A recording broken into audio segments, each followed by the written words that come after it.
Olá, estudantes da terceira série. Nesse vídeo vamos falar sobre aspectos das fronteiras em território brasileiro. E, logicamente, vamos resgatar alguns elementos ligados a fronteiras a nível geral. Quando você observa a questão fronteiras, logicamente temos que identificar como a divisão que faz o limite da extensão de um país. É o que caracteriza um país. Então, olhando a caracterização de um país, obviamente a gente já remete a perguntar: quais são os problemas que podem ser enfrentados com relação a essa implementação das fronteiras? Então, dentro disso, logicamente, vamos olhar para o aspecto do Brasil, que é um dos maiores países do mundo, o quinto maior país, e que tem uma fronteira grande, não só com seu meio aquático, mas com outros países que estão na América do Sul. Esta conotação de estar na América do Sul, localizado no continente gigantesco da América, dá a ele, obviamente, uma posição muito estratégica.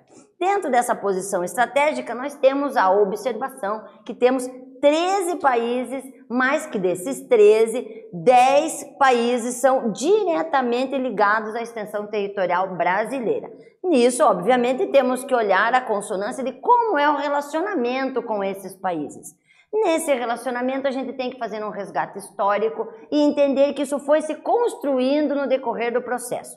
A primeira formatação do Brasil, obviamente ainda sob a influência do país chamado Portugal, é do Tratado de Tordesilhas, onde nós vemos uma especificação que não é nada parecida com a atualidade, mas que com o decorrer do processo foi se estendendo, graças principalmente ao movimento dos bandeirantes, e se implementando já no Tratado de Madrid com uma nova conformação do território brasileiro. Observe que não é um desenho exatamente igual ao que nós temos hoje, tem alguns pedacinhos a mais, como hoje nós podemos observar aqui embaixo a questão do Uruguai, e nós temos uma faltinha aqui que vai ser o estado do Acre. Mas isso, na sequência dos acontecimentos, vai dando a caracterização e o aspecto do território brasileiro que temos hoje. Aqui uma evolução que você pode observar, aqui o mapa em 1821, não temos ainda o estado do Acre e ainda temos anexado o que hoje é território uruguaio,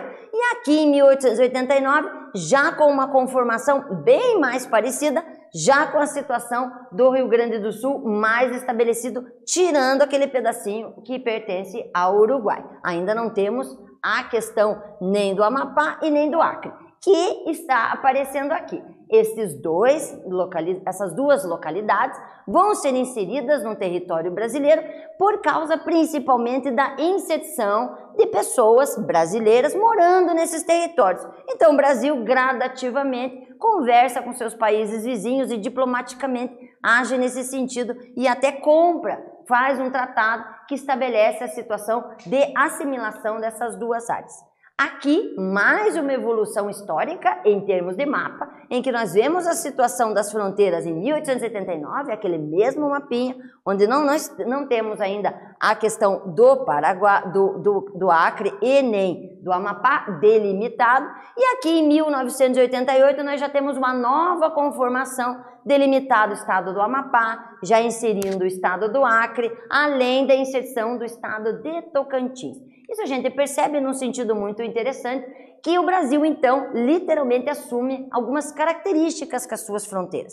Nossas fronteiras são primordialmente físicas, aproveitando o aspecto físico da região. Desse aspecto físico, podemos resgatar a existência de rios, montanhas, que dão a esse aspecto tremidinho a, literalmente, linha imaginária das fronteiras que dividem o nosso país com outros.